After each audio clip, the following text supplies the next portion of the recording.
ইরানের পক্ষ থেকে দাবি করা হয়েছে ইসরায়েলের উত্তরাঞ্চল একেবারে খালি। ইরান একেবারে ফ্রি স্টাইলে সেখানে ক্ষেপণাস্ত্র এবং ড্রোন হামলা চালিয়েছে, যার কারণে উত্তর অঞ্চল একদম খালি হয়ে গেছে বলা চলে এবং ইসরায়েলের ক্ষমতার ভারসাম্য হারিয়ে গেছে। এরই মধ্যে ইন্টারনেটে একটা ভিডিও ছড়িয়ে পড়েছে, এখনো ভিডিওর সত্যতা যাচাই করতে পারেনি, বাট দেখতে পাচ্ছি ইসরায়েলের সংসদ নেসেটে নেতানিয়াহুর উপর হামলা হয়েছে। এখনো সত্য মিথ্যা যাচাই করার প্রয়োজন রয়েছে। মার্কিন প্রেসিডেন্ট ডোনাল্ড ট্রাম্প একের পর এক হুমকি দিয়ে যাচ্ছেন এবং তিনি ইরানকে মাটির সাথে মিশিয়ে দেওয়ার কথা বলছেন। একই সাথে তিনি বলছেন যে তিনি আসলে কোনো হত্যাকাণ্ড পছন্দ করেন না, যা চলছে তিনি তা পছন্দ করেন না। আবার একই সাথে বলছেন ইরানকে মাটির সাথে মিশিয়ে দেব, জাহান্নাম ইরানের উপরে নামিয়ে আনবো। এইরকম যখন হুমকি দিচ্ছেন মার্কিন প্রেসিডেন্ট ট্রাম্প, তখন ইরান বলছে ট্রাম্পের এই সমস্ত অবাস্তব হুমকি মধ্যপ্রাচ্যে তাদের যে পরাজয় হয়েছে, তারা যে অপমানিত হয়েছে, এই অপমান এবং পরাজয়কে তারা এই সমস্ত হুমকি দিয়ে ঢাকতে পারবে না। At the same time Iran খুব গুরুত্বপূর্ণ একটা বিষয় বলেছে যে আমেরিকা যে ইরানকে ৪৫ দিনের যুদ্ধবিরতির প্রস্তাব দিয়েছিল এবং যুদ্ধবিরতির জন্য তো খুব পীড়াপিড়ি করছে, সেই জায়গায় আমেরিকার প্রস্তাব একদম টোটালি প্রত্যাখ্যান করে ইরান ১০ দফা প্রস্তাব দিয়েছে। তার ভেতরে আপনাদের অনেকের প্রশ্ন ছিল যে ফিলিস্তিন এবং লেবাননকে মুক্ত করার বিষয়টি বা সেখানে যুদ্ধবিরতির বিষয়টি থাকবে কিনা।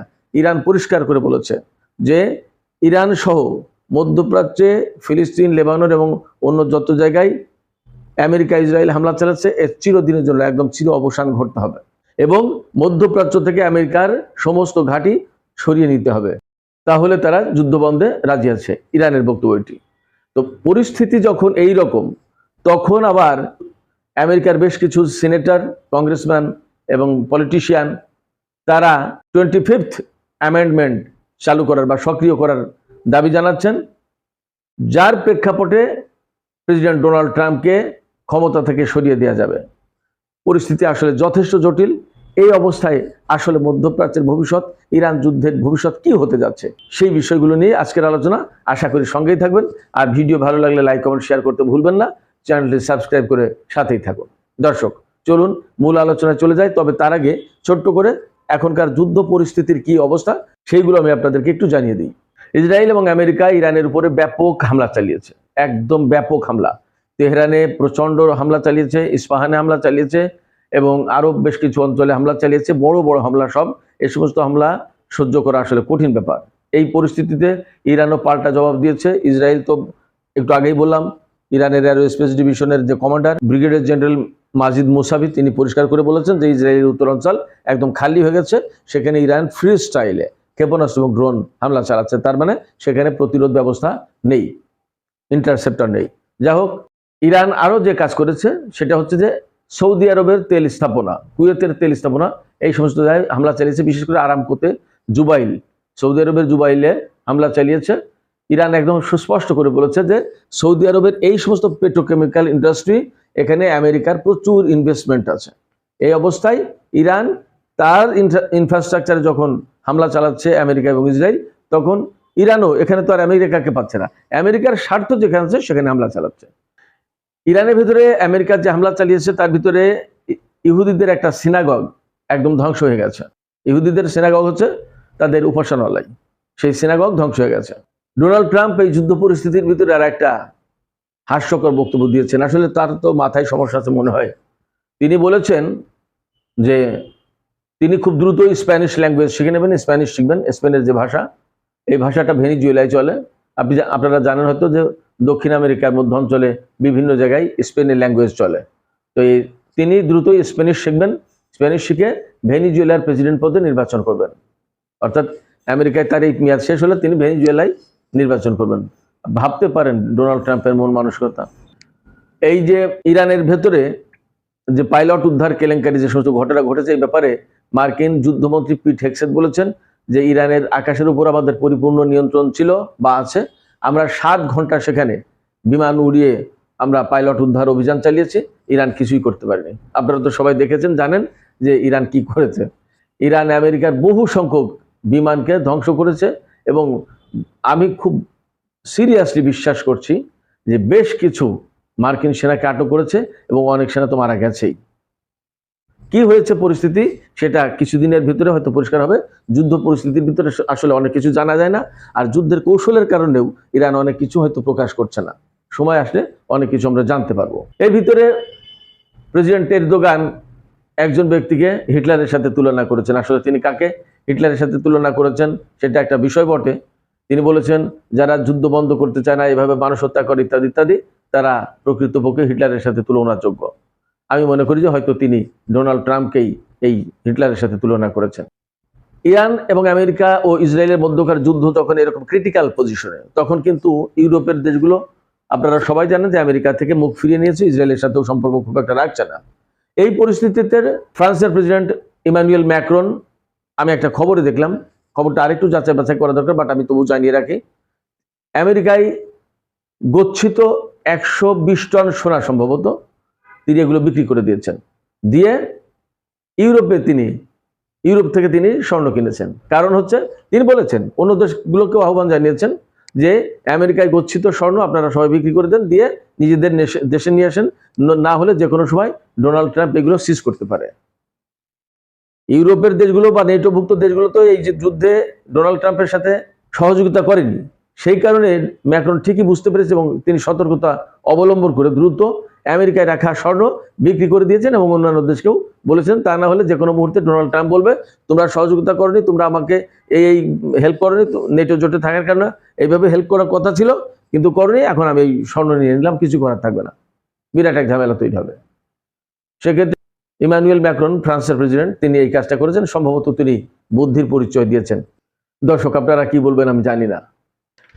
যুদ্ধ যখন এরকম চলছে তখন আর একটা গুরুত্বপূর্ণ খবর এসছে, ইরান সরকার যুদ্ধ করার জন্য দেশের জনগণকে প্রস্তুতি নেওয়ার কথা বলেছিলেন, যুদ্ধের জন্য নাম লেখাতে বলেছিলেন, যে কারা যুদ্ধের জন্য প্রস্তুত। 12 দিনে 1,20,00,000 মানুষ যুদ্ধের জন্য নাম লিখেছে ইরানের।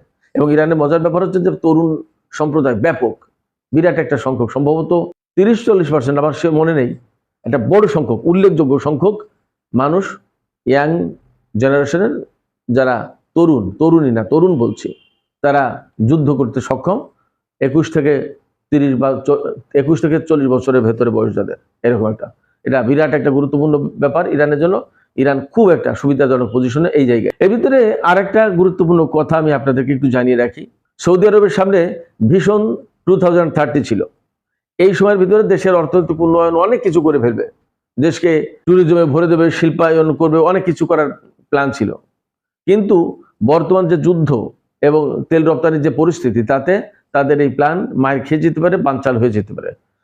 এই যুদ্ধে সৌদি আরব জানিয়েছে যে তাদের অলরেডি $10 বিলিয়ন তেল রপ্তানি খাতে লস হয়েছে। আর ভবিষ্যতে যা পরিস্থিতি দাঁড়াচ্ছে, আজকে যে জুবাইলে আরামকো যে সমস্ত হামলার ঘটনা ঘটেছে, তাতে সৌদি আরবের তেল শিল্প কতদিনে উঠে দাঁড়াতে পারবে, এটা কিন্তু একটা বড় প্রশ্ন। তো এই পরিস্থিতিতে সৌদি আরব বড় রকমের ক্রাইসিসের ভিতরে পড়তে যাচ্ছে। তারা আমেরিকায় $1 ট্রিলিয়ন বিনিয়োগ করবে বলে গত বছর ঘোষণা দিয়েছিল। এই বিনিয়োগ করবে কিনা বিষয়টা নিয়ে এখন তারা নতুন করে ভাবছে। যুদ্ধের যখন এমন অবস্থা, তখন ইরানের পক্ষ থেকে বলা হচ্ছে যে ডোনাল্ড ট্রাম্পের আশার গুড়ে বালি, সে যেটা ভেবেছিল মধ্যপ্রাচ্যে 2 দিনের ভিতরে যুদ্ধ করে সমস্ত সবকিছু ঠান্ডা করে দেবে, না, সেটা তো হবেই না, বরং ইরান তাকে বাধ্য করবে চিরদিনের জন্য যুদ্ধ বন্ধ করতে, যেটা ট্রাম্প বলে থাকে। ট্রাম্প কিন্তু ক্ষমতা আসার আগে বলেছিল যে আমি একদম চিরদিনের জন্য বিশ্ব শান্তিময় করে দেবো, কোনো যুদ্ধ আর থাকবে না। তো ইরান বলছে যে ডোনাল্ড ট্রাম্পকে আমরা সেইটা করতে বাধ্য করবো, অর্থাৎ আমেরিকার বিরুদ্ধে এমনভাবে প্রতিরোধ গড়ে তুলেছে এবং এটা অব্যাহত থাকবে, সহজে যুদ্ধ বন্ধ করবে না। এবং ডোনাল্ড ট্রাম্প এবং মার্কিন বাহিনী মধ্যপ্রাচ্যে এমনভাবে মার খাবে, ইরানের বক্তব্য, যে তারা এখান থেকে সরে যেতে বাধ্য হবে। শুধু তাই না, যুদ্ধ চিরদিনের জন্য বন্ধ করতে বাধ্য হবে। বেসিক্যালি আমেরিকা কিন্তু দেখবেন আপনি খেয়াল করে যে তারা এই মিডল ইস্ট, মধ্যপ্রাচ্য বা তার আশপাশের অঞ্চলকে কেন্দ্র করেই যত যুদ্ধ বিগ্রহ করে সব এখানে, অন্য জায়গায় কিন্তু না খুব একটা। সেক্ষেত্রে ইরান বলছে যে আমেরিকার এই যুদ্ধের স্বাদ আমরা মিটিয়ে দেব এবং তারা যুদ্ধ বন্ধ করে বাধ্য হবে চিরদিনের জন্য। আরেকটা গুরুত্বপূর্ণ খবর আছে, আপনাদের ভালো লাগবে এটাও। ইরানে যে পাইলট উদ্ধার অভিযান, 2 জন পাইলট তো বিমান দুর্ঘটনার পর 2 জন পাইলট নিখোঁজ হলো, মানে 2 জন ব্যক্তি, একজন পাইলট আর একজন হচ্ছেন ওয়েপন অফিসার, অর্থাৎ অস্ত্র যিনি হ্যান্ডেল করেন। তো আমেরিকা দাবি করছে প্রথম পাইলটকে উদ্ধারের পর আরো একজন পাইলট নিখোঁজ আছে, এই খবর প্রচার করে দিয়েছিল আমেরিকার একজন সাংবাদিক। একটা পত্রিকার। এখন কেন ওই সাংবাদিক এই খবর প্রকাশ করে দিলেন, এটার জন্য ডোনাল্ড ট্রাম্প তার উপরে খুব ক্ষিপ্ত হয়েছে এবং বলেছেন যে ওই সাংবাদিককে জেলে দেওয়া হবে যদি তারা মাপ না চায় এবং সূত্র প্রকাশ না করে। সূত্র কেন প্রকাশের প্রশ্ন আসছে? ওই সাংবাদিক কার কাছ থেকে জেনেছেন যে আরেকজন ব্যক্তি বিমান দুর্ঘটনার পর আরেকজন ব্যক্তি এখনো নিখোঁজ রয়েছে ইরানে, এবং ডোনাল্ড ট্রাম্প বলছে যে ওই রিপোর্ট প্রকাশের পর ইরান আরো বেশি সতর্ক হয়ে যায় এবং ওই এলাকা ঘেরাও করে রাখে, যার কারণে তাকে উদ্ধার অভিযান চালাতে ব্যাপক বেগ পেতে হয়েছে, অনেক ক্ষয়ক্ষতির মুখে পড়েছে ইত্যাদি ইত্যাদি। তো তাকে সূত্র প্রকাশ করতে হবে যে কোন সূত্রে ওই সাংবাদিক খবর পেয়েছিল এবং কেন সেই এই জাতীয় স্বার্থের বিরুদ্ধে যায় এমন রিপোর্ট প্রকাশ করলো। কিন্তু প্রশ্ন হচ্ছে সাংবাদিকতা তো সাংবাদিকতাই, সাংবাদিকের কাজই হচ্ছে ঘটনা প্রকাশ করা। তো সুপ্রিয় দর্শক, এখন আমি মূল বিশ্লেষণটুকু করি, খুব লম্বা করব না। সেটা হচ্ছে যে এই যে পরিস্থিতি, তাতে আসলে যুদ্ধ কোন দিকে যাচ্ছে এবং ইরান যে পাল্টা প্রস্তাব দিয়েছে সেটার বা কি হবে, এবং ডোনাল্ড ট্রাম্প কি আসলে ইমপিচড হতে যাচ্ছেন বা তাকে সরিয়ে দেওয়া হবে, কি হতে যাচ্ছে। আমি আপনাদেরকে বলি যে মধ্যপ্রাচ্যের যে পরিস্থিতি, যুদ্ধের যে পরিস্থিতি, আমি সবসময় বলে আসছি ইরানের কথাই যুদ্ধবিরতি হবে, যুদ্ধ বন্ধ হবে, তাছাড়া যুদ্ধ বন্ধ হবে না। কারণ হচ্ছে কি, ইরান একদম পরিষ্কার যে তারা 2 দফা আলোচনার ভেতরেই হামলার মুখোমুখি হয়েছে, হামলার শিকার হয়েছে। আমেরিকা এবং ইসরায়েল দুইজন যৌথভাবে 2 বার হামলা চালিয়েছে যখন কূটনৈতিক আলোচনা চলছিল। এবারের বক্তব্য হচ্ছে ইরানের যে আমাদের 2 বারের তিক্ত অভিজ্ঞতা আছে, অতএব কোনো মতে আমরা আমেরিকার কথায় বিশ্বাস স্থাপন করে আমরা যুদ্ধবিরতিতে যাব না, যুদ্ধ বন্ধ করব না, যুদ্ধবিরতিতে যাব না, সাময়িক যুদ্ধবিরতির কোনো গল্প আর হবে না। যুদ্ধ বন্ধ করলে একদম চিরদিনের যুদ্ধ বন্ধ করতে হবে, যুদ্ধের ক্ষতিপূরণ দিতে হবে, কারণ আমেরিকা যুদ্ধ চাপিয়ে দিয়েছে, আমরা যুদ্ধ করতে যাইনি। তৃতীয় কথা হচ্ছে যে যুদ্ধ শুধু ইরানের সাথে বন্ধ করলে হবে না, এই যুদ্ধ বন্ধ করতে হবে ফিলিস্তিনে, লেবাননে এবং সব জায়গায়, যেখানে যেখানে আমেরিকা এবং ইসরায়েল যুদ্ধ করছে সব জায়গায় যুদ্ধ বন্ধ করতে হবে। এরপরে হরমুজ প্রণালী অবশ্যই ইরানের এবং ওমানের নিয়ন্ত্রণে থাকবে এবং সেখানে তারা টোল আদায় করবে। সেই টোল আদায় কোন মুদ্রায় করবে সেটা তারা ঠিক করবে, ইউএনএ করবে। তার মানে পেট্রোডলারের খবর আছে, পেট্রোডলারের জন্য বিরাট বিপদ সামনে আসছে। তার মানে হরমুজ প্রণালী দিয়ে যারা তেল কিনবে বেচবে, সে যে দেশই হোক না কেন, তার সমস্ত সবকিছু ইউএনএ চলবে, তার বাইরে গেলে আর হবে না। তার মানে পেট্রোডলারের খবর আছে, শুধু টোল ফি মনে হয় না, টোটাল তেল বিক্রির বিষয়টি হয়তো আসবে পেট্রোডলারের পরিবর্তে ইউএনএ করতে হবে, কারণ হরমুজ প্রণালী ব্যবহার করতে হলে টাকা পরিশোধ করতে হবে ইউএনএ, টোল ফি না শুধু।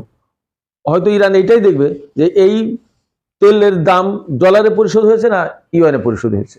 তার মানে এখানে চীন এবং ইরানের একটা বিশেষ মতৈক্য আছে যে ডলারের প্রভাব খর্ব করতে হলে এখানে এই কাজ করে দিলে হয়ে যাবে অনেকটা, সেই দিকে হয়তো বিশ্ব যাচ্ছে। আরেকটা ব্যাপার আমি আপনাদেরকে বলি, আপনারা খেয়াল করেছেন ইসরায়েলের উত্তরাঞ্চল ব্যাপকভাবে ফাঁকা হয়েছে, তাতে কোনো সন্দেহ নেই, কারণ একের পর এক ইরানের হামলা, লেবাননের প্রতিরোধ যোদ্ধাদের হামলা, এবার সেই ইয়েমেনের হামলা, এখনো ইরান সিরিয়া থেকে শুরু হয়নি, আরো বাকি আছে। এবং আরো কিছু খবর আছে মধ্যপ্রাচ্যে আসলে কি হতে যাচ্ছে, আমি এটা নিয়ে আলাদা একটা ভিডিও করব।